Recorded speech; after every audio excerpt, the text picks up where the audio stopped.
Terima kasih, Dr. Julaji. Assalamualaikum warahmatullahi wabarakatuh. Dan Waalaikumsalam. selamat malam dan salam sejahtera untuk kita semua. Senang kembali lagi berada di forum ini, karena sebagian masih mungkin sedang di jalan atau sedang bersama keluarga, tapi teman sejawat, Bapak Ibu, 421 orang lebih memilih berkumpul di sini. Mudah-mudahan diskusi ini sangat memberi manfaat. Izin saya sapa dulu untuk seluruh pembicara dari Dirjen Keuangan Daerah Departemen Dalam Negeri, Bapak Muhammad Faliandra SE MAP. Kemudian yang saya banggakan dan hormatin, yang selalu saya baca tulisannya sangat menarik, yang menjadi topik diskusi kita hari ini, Dr. Iqbal Mukhtar MPH MKK. Dan para penanggap tentunya izin saya sapa dulu, yang saya hormati Dr. Haji Najrial Najar, spesialis bedah Finak. Kemudian Dr. Priyo Sidi Pratomo, spesialis radiologi konsultan, mantan ketua PBID. Kemudian ada Prof. Dr. Hafni Budiarto Abdul Ghani, SPB TKV, dan Dr. Agus Suseno, Dr. Ade Imawan, MKes, kemudian Dr. Rohadi, spesialis bedah saraf, dan Dr. Mas Agus M. Hakim. Dan tentu yang memiliki kegiatan ini, rumah ini, yang kami hormatin Ketua ID Wilayah Dr. Jul Asdi, spesialis bedah MKes MH, dan Dr. Haji Rinaldi Syaputra, spesialis bedah Finak, Ketua ID Bengkalis Riau, sebagai komoderator, dan tadi admin host Dr. Rusdani MKK. Baik, menarik topik diskusi ini karena kita sangat banyak berdiskusi. Tapi izin saya mungkin banyak keterbatasan karena waktu yang diberikan juga tidak terlalu banyak. Pertama, membahas persoalan mengenai aturan Pemda. Tentu ranah hukumnya, konsentrasi hukumnya ini adalah hukum administrasi negara. Walaupun saya tidak berlatar belakang hukum administrasi negara, karena hukum itu sama seperti dokter, banyak spesialisasinya. Ada hukum, sekarang yang terbaru adalah hukum kesehatan, kemudian ada hukum pidana, hukum perdata, hukum administrasi negara, kemudian bahkan ada konsentrasi lagi kenotariatan, hukum adat termasuk di dalam beberapa percabangan yang membutuhkan banyak konsentrasi. Regulasi Pemda terkait insentif atau tunjangan. Ini judul yang diberikan kepada saya. Tapi saya ingin menyampaikan bahwa jangan ada bahasa atau. Karena hak dokter itu adalah dan. Insentif dan tunjangan. Nanti kita akan mencoba membahas dan saya butuh penanggap juga. Mungkin beberapa dasar hukum yang bisa saya ambil lebih dari ini. Cuman beberapa itu tidak saya tambahkan. Karena sangat banyak yang berkaitan dan ini juga sangat menunjang nanti perjuangan seperti yang disampaikan oleh moderator tadi Dr. Jul Asdi. Di luar PP yang 13 tadi. Ini saya coba menambahkan dan terakhir topik diskusi kita adalah terkait Kemendagri nomor 0615449. Ini yang menggelitik saya sebenarnya. Karena topik yang diangkat ada ASN dan juga dokter. Sebenarnya dokter itu pekerjaan atau profesi? Nah, kalau kita kembali kepada ASN itu pekerjaan atau profesi? Karena kalau dia profesi, akan sangat banyak hak-hak yang wajib dia dapatkan. Persoalannya adalah hak itu terkadang harus kita perjuangkan. Kalau kita cerita itu adalah pekerjaan, tukang itu pekerjaan. Dan dia bukan profesi. Sehingga dia berhak mendapatkan gaji di situ. Kemudian, kalau profesi, dia bekerja juga, kemudian dia adalah profesional, yang dia harus mendapatkan tunjangan dan insentif. Jadi sebenarnya sangat banyak yang harus didapatkan oleh dokter yang itu perlu kita perjuangkan. Saya berterima kasih sekali judul yang diangkat sangat menarik malam ini untuk sama-sama kita bahas persoalan ini. Apakah dokter itu pekerjaan atau profesi? Tapi kalau dilihat KTP, pasti tulisannya pekerjaan. Pekerjaannya apa dokter? Gitu. Baik. Nah, terkait hak tadi yang saya sampaikan, terkait hak atas insentif dan tunjangan dan gaji, itu yang nanti akan coba kita diskusikan, gaji dan tunjangan dan insentif. Hak itu adalah seperangkat yang melekat.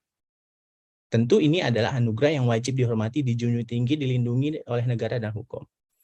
Nah, kalau kita kembali kepada pasal 27 ayat 2, sebagai hierarki peraturan perundang-undangan yang tertinggi bahwa setiap negara, warga negara berhak atas pekerjaan dan penghidupan yang layak.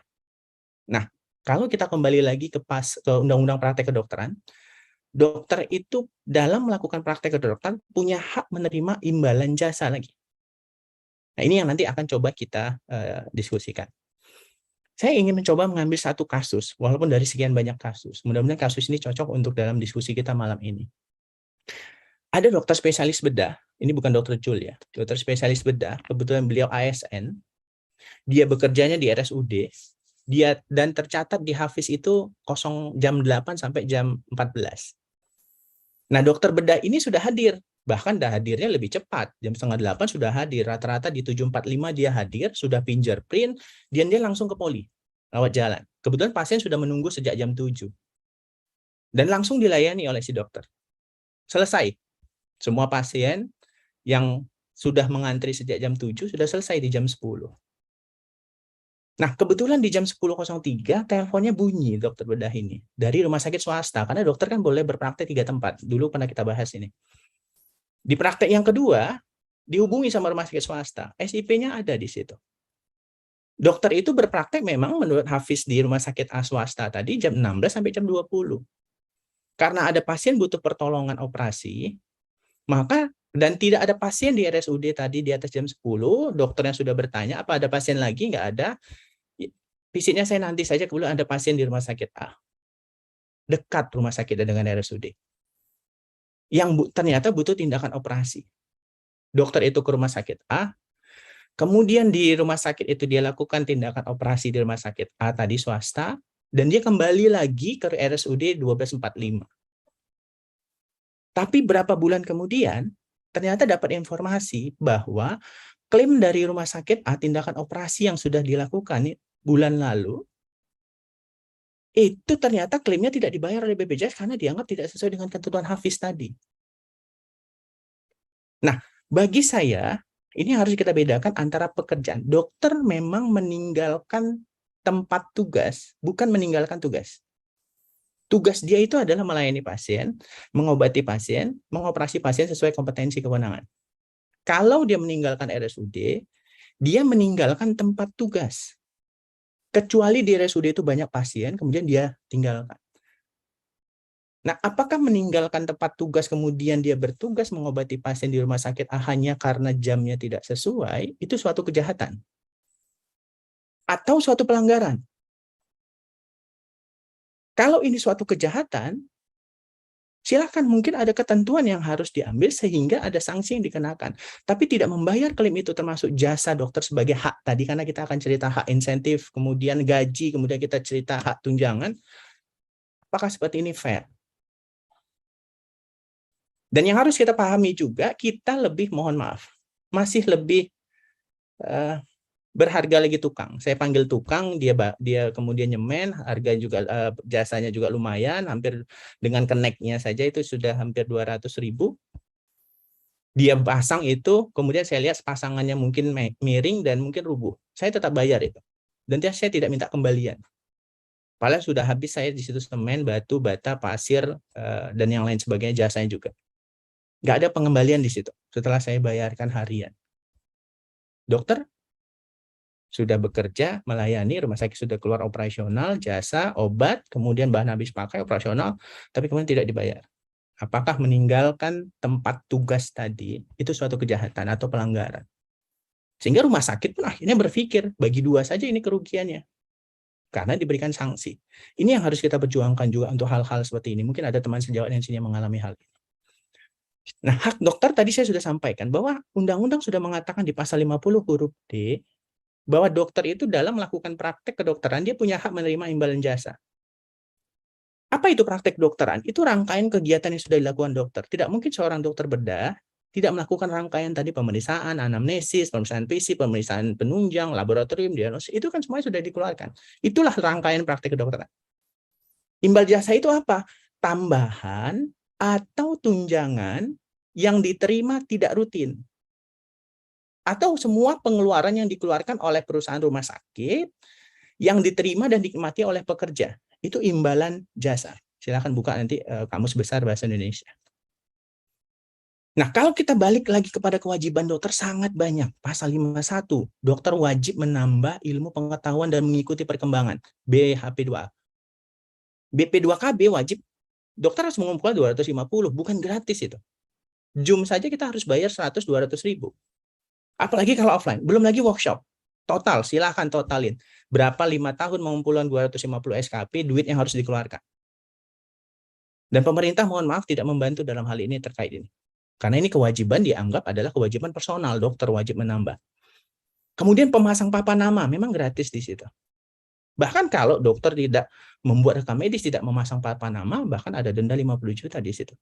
Termasuk kalau dokter tidak menambah ilmu pengetahuan tadi. Sengaja tidak menambah pengetahuan, maka dendanya 50 juta aja. STR lagi, kalau dokter berpraktek tak punya STR, dendanya maksimal 100 juta. Dokter praktek tidak memiliki SIP juga dendanya 100 juta, total 200, kewajibannya sudah terpenuhi. Tetapi begitu dia melakukan pekerjaannya, bahwa pekerjaan dokter itu adalah, dokter bedah itu ada mengoperasi pasien sesuai dengan kompetensinya, kemudian sudah dia kerjakan, ternyata dia tidak mendapatkan apapun, justru malah nombok, malah bayar lagi. Nah, profesi itu apa? Kalau kita buka lagi kamus besar bahasa Indonesia, itu adalah bidang pekerjaan yang dilandasi keahlian keterampilan.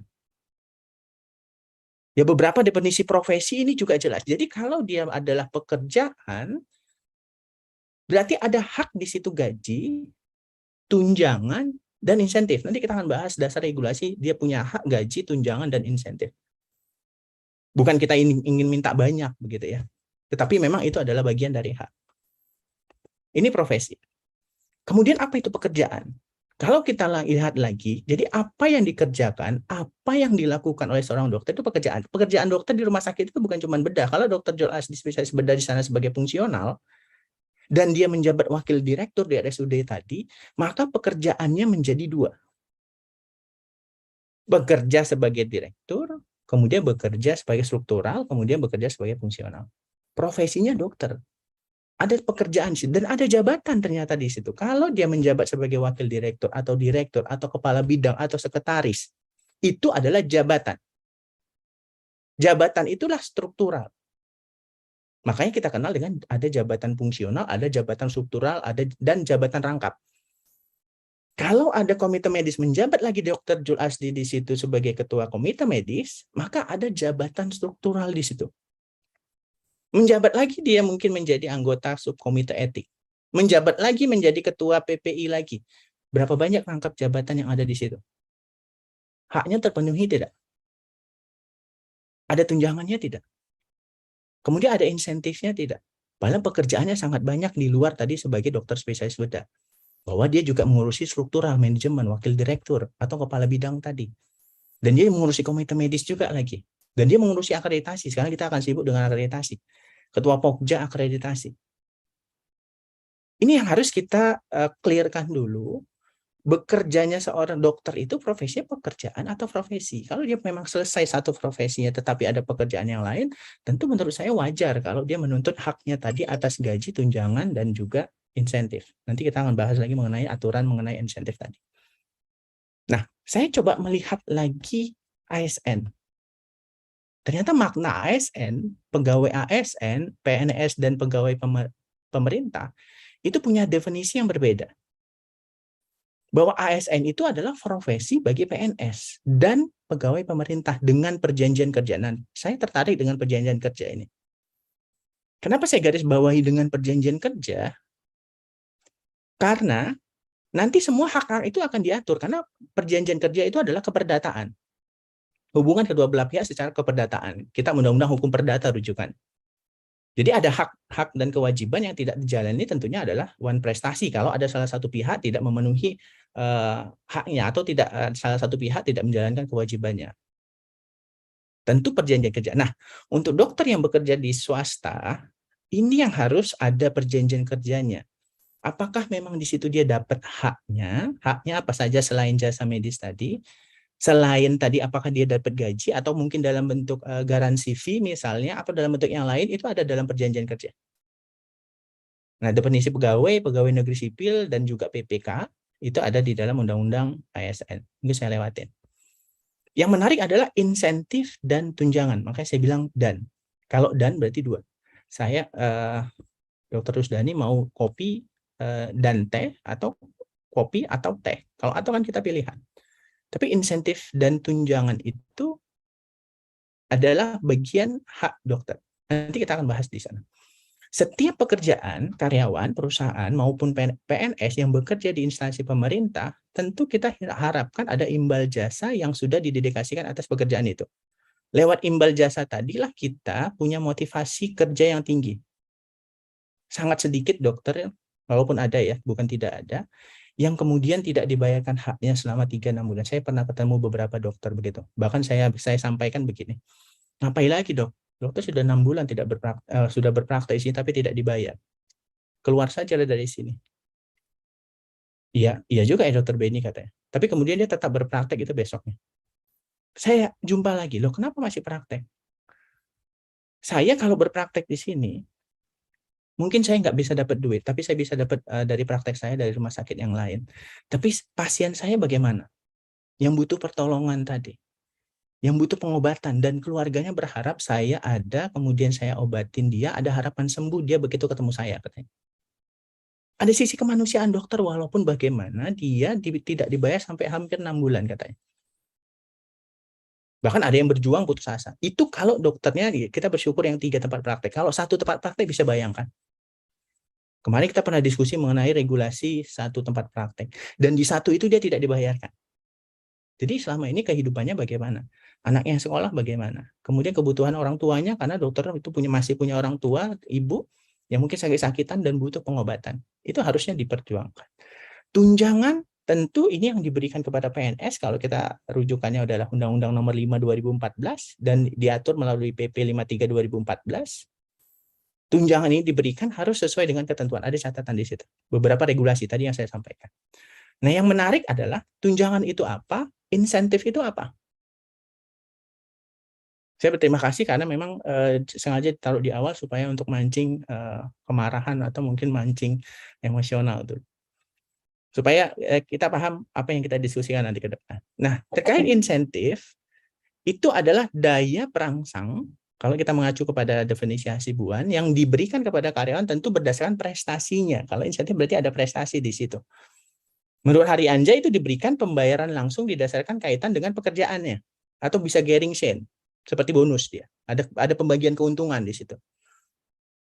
Ya, insentif itu adalah kompensasi yang diberikan kepada karyawan tertentu, tidak keseluruhan, hanya tertentu karena keberhasilan prestasi kerjanya. Artinya kalau pasien itu sembuh dari yang dia tadi kolaps, trauma, kecelakaan, tidak bisa nafas, kemudian mukanya hancur, tangannya patah, kemudian pasien itu bisa sembuh, jalan sempurna, apa itu bukan prestasi kerja seorang dokter? Yang mungkin matanya juga sudah keluar, kemudian mungkin wajahnya juga sobek. Apakah itu bukan prestasi kerja sehingga dokter berhak mendapatkan insentif? Nah, ini tentu sangat menarik untuk kalangan kesehatan kita bahas. Ya, tunjangan sendiri adalah ini bentuk kompensasi yang didapatkan oleh karyawan di dalam satu tempat kerjanya. Nah, ada jurnal yang menarik yang dilakukan di Provinsi Gorontalo, ada teman-teman di Gorontalo di sini, yang judulnya itu Pengaruh Tunjangan Daerah Terhadap Kinerja Pegawai pada Dinas Kesehatan Provinsi Gorontalo. Ini penelitinya Marni Marjun. Jadi di situ jenis kompensasi yang diterima oleh PNS meliputi gaji pokok. Kemudian yang gaji pokok ini ditentukan minggu, bulan, bukan atas perhitungan jam atau hari. Dan tidak termasuk variabel-variabel tunjangan lain, tidak termasuk. Tunjangan yang lain, gaji pokok PNS di Indonesia itu banyak tunjangan keluarga, kemudian bagi yang sudah berkeluarga tentunya. Kemudian tunjangan jabatan, tunjangan pangan, dan lain-lain. Nah, lain-lainnya ini memang nanti harus kita bahas. Nah, persoalan insentif lagi ternyata. Insentif itu ada insentif finansial dan non-finansial. Yang mungkin kita pahami selama ini adalah saya nggak pernah mendapatkan insentif karena kita hanya menganggapnya insentif itu hanya dalam bentuk finansial. Ya, benar pemahaman seperti itu. Tetapi ternyata ada insentif yang non-finansial. Yang non-finansial ini yang selalu kita dapat di pelayanan kesehatan, baik rumah sakit, puskesmas. Insentif finansial tentu tahu kita dalam bentuk bonus, komisi, pembagian laba, kompensasi. Termasuk pemberian rumah dinas di situ, tunjangan lembur di situ, tunjangan kesehatan, dan tunjangan lain itu insentif finansial. Kemudian ada insentif non-finansial. Yang insentif non-finansial itu biasanya ada piagam penghargaan, kemudian ucapan lisan terima kasih maupun tertulis dan lain sebagainya, termasuk juga pemberian perlengkapan khusus pada ruangan kerja, itu ternyata masuk di dalam definisi insentif non-finansial menurut Sarwoto 96. Nah, kita balik ke regulasi Undang-Undang 5 2014 tentang ASN, tunjangan kinerja dan tunjangan kemahalan. Ini penting. Karena kelangkaan dokter, menurut pemahaman saya harusnya ini masuk dalam tunjangan kemahalan. Kalau memang dokter itu hanya 5 di dalam satu provinsi atau dalam satu kabupaten kota, bahkan di 3 kabupaten kota dia sendiri, sehingga dia harus berpraktek lintas kabupaten, karena cuma 1 dokternya, tentu ini masuk pemahaman saya adalah dalam tunjangan kemahalan. Nah, tunjangan kinerja itu dibayarkan sesuai pencapaian kinerja. Tunjangan kemahalan dibayarkan sesuai dengan tingkatan kemahalan berdasarkan indeks yang berlaku di daerah masing-masing. Ada bahasa di situ di daerah masing-masing. Tentu tidak bisa disamakan kota besar dengan kota kecil atau mungkin provinsi satu dengan provinsi yang lain. Nah, tunjangan PNS yang bekerja baik itu pada pemerintah pusat itu dibebankan pada APBN, jelas pasal 80. Tunjangan PNS yang bekerja pada pemerintah daerah dibebankan pada APBD. Nah, apakah memang kita bisa mengintip APBD itu ada tunjangan-tunjangan yang ada di situ. Pasal 80 Undang-Undang 5 2014 tentang ASN. Nah, kalau kita merujuk lagi ke hierarki peraturan perundang-undangan di PP 16 2022 tentang THR gaji ke-13, di situ pemerintah memberikan THR dan gaji ke-13 tahun 2022 kepada ASN pensiunan, penerima pensiunan, penerima tunjangan sebagai wujud penghargaan dan pengabdian tadi. Pasal 10 tunjangan hari raya dan gaji ke-13 dimaksud tidak termasuk. Insentif kinerja, penjelasannya cukup jelas, tidak termasuk. Insentif kerja cukup jelas. Nah, ini ada 2 insentif yang diterima ini. Ada insentif kinerja dan juga ada insentif kerja. Kemudian dalam penjelasan undang-undangnya cukup jelas. Kemudian bahkan ada tunjangan bahaya, tunjangan resiko, tunjangan kompensasi yang di dalam penjelasan undang-undangnya disebut tunjangan bahaya radiasi bagi pekerja radiasi. Ya, syukur hari ini ada penanggap spesialis radiologi yang harusnya mendapatkan tunjangan bahaya radiasi. Kemudian tunjangan profesi dan tunjangan khusus cukup jelas. Insentif khusus antara lain dalam penjelasan undang-undangnya disebut insentif khusus penanganan COVID. Kemudian undang-undang pengabdian bagi PNS dan bertempat tinggal di daerah terpencil. Kemudian ada tunjangan, saya hanya ambil beberapa karena yang lain terkait PNS, TNI, Polri, saya hapus saja. Tunjangan atau insentif yang ditetapkan oleh peraturan perundang-undangan. Termasuk di sini tunjangan atau sebutan lain di luar ketentuan dalam pasal 6 sampai pasal 9. Ini beberapa yang tadi tuh THR dan gaji dalam pasal 2 tidak termasuk. Berarti ini komponen-komponennya. Kemendagri yang dibahas malam ini tentang tata cara bagaimana pengajuan persetujuan menteri terhadap tambahan penghasilan pegawai ASN. Tentu ini aturannya, silakan teman sejawat Bapak Ibu untuk mendownload ini keputusan Menteri Kesehatan Dalam Negeri bahwa dalam pelaksanaan tugasnya pegawai ASN di lingkungan Pemda dapat diberikan TPP. Nah, bahasa dapat ini yang menjadi saya khawatir nih perjuangannya. Kalau tadi bahasanya adalah wajib diberikan TPP, maka perjuangannya akan lebih mudah. Tapi karena bahasanya adalah dapat diberikan TPP, berarti bisa diberikan, bisa tidak pemahaman hukumnya. Nah, artinya tergantung kemampuan. Besarannya juga tergantung kepada kemampuan.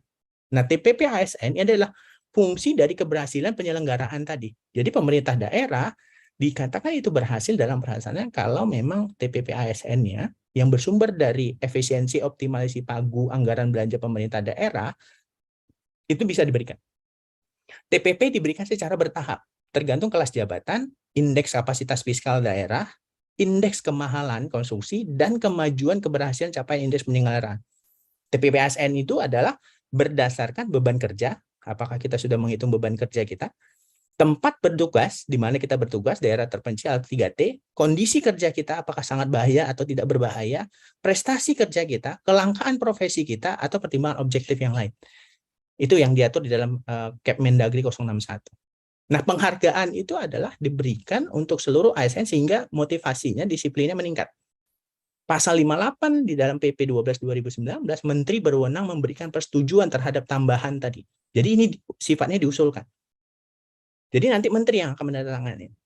Di Kemendagri, Pemda menetapkan pemberian tadi yang nanti akan disetujui oleh Menteri. Nah, proses persetujuan itu diatur dengan Kemendagri, bagaimana langkah-langkahnya, apa-apa saja yang harus dilampirkan dalam berkas-berkasnya, seperti apa pengajuannya, itu ada di dalam Kemendagri 0615449 2019. Nah, kewajiban Pemda di dalam pemberian insentif dan tunjangan Tentu tadi tunjangan yang diberikan kepada PNS didasarkan pada Undang-Undang 5 2014 jelas aturannya dan PP 53 2014. Jenis insentif atau reward ini bukan selalu soal finansial, ada catatan di situ. Tetapi bisa juga yang non finansial, kebanyakan kita menerimanya non finansial. Nah, kalau kita merujuk pada halaman A73 lampiran 3 Peraturan Presiden nomor 18 2020 tentang RPJM 2020-2024, secara eksplisit di situ mengamanatkan untuk mengeluarkan kebijakan insentif untuk ASN High Performance 3T dan pada resiko tinggi pada tahun 2022. Bahkan di situ di dalam rekomendasinya membentuk tim kerja perumus kebijakan insentif kesejahteraan ASN High Performance 3T resiko tinggi pada 2021. Sekarang kita sudah masuk di 2022. Kebetulan saya punya buku jurnal kajian tahun 2020. Saya sudah share buku kajian model kesejahteraan ASN insentif untuk ASN di daerah 3T ini ke Dr. Jul Asdi Japri. Mudah-mudahan nanti bisa di-share ke teman-teman untuk menjadi perjuangan tadi, karena disampaikan kita tetap memperjuangkan hak ini.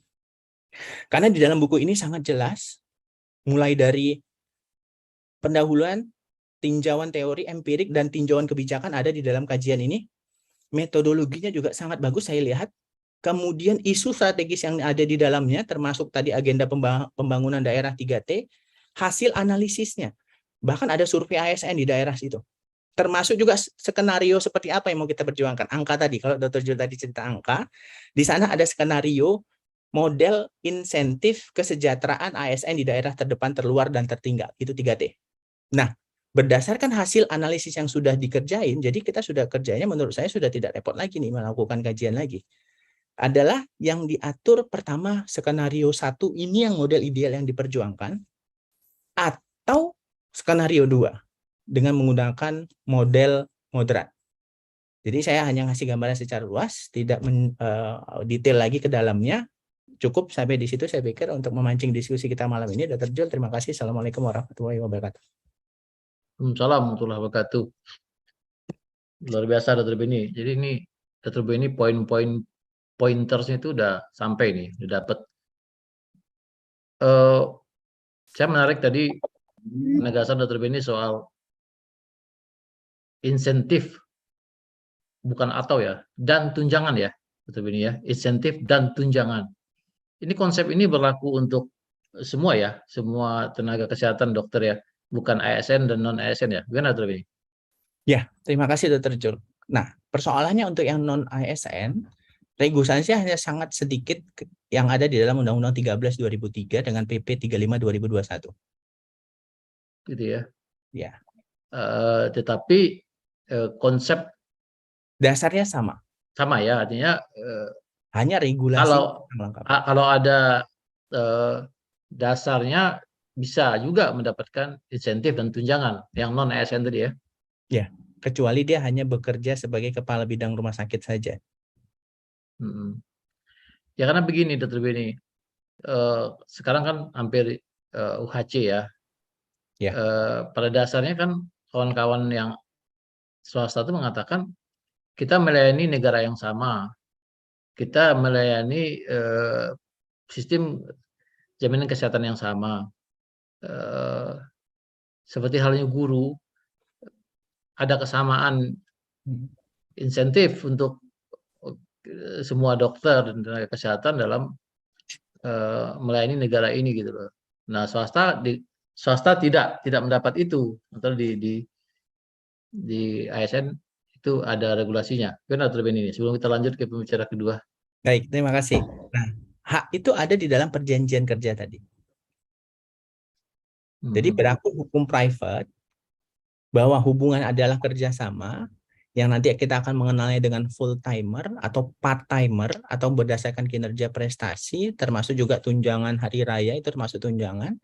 Ada beberapa dokter swasta dia mendapatkan tunjangan rumah, dia mendapatkan tunjangan mobil, dia juga mendapatkan tunjangan supir, dia juga mendapatkan tunjangan pembantu. Ada dokter swasta seperti itu, termasuk juga tunjangan hari raya dan bonus.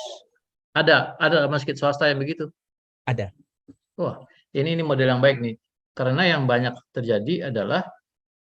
ya silakan Anda praktek di tempat saya kasih ruangan 2x3, Anda ambil hak Anda, silakan nanti kalau ada masalah hukum, asuransi bayar, Anda bayar asuransi. Tidak ada rumah sakit menjadi 2 kali lipat lebih kaya atau 3 kali lipat lebih kaya, si dokter tetap dianggap adalah mitra bagi hasil gitu loh. Gimana Tribun itu? Ya, itu kembali lagi kepada kontrak kerja tadi. Berarti dia part timer yang hanya berpraktek mungkin seminggu 2 kali, seminggu 3 kali, dan atau seminggu sekali. Dan Full timer dia full timer. Nah, kembali lagi kepada perjanjiannya.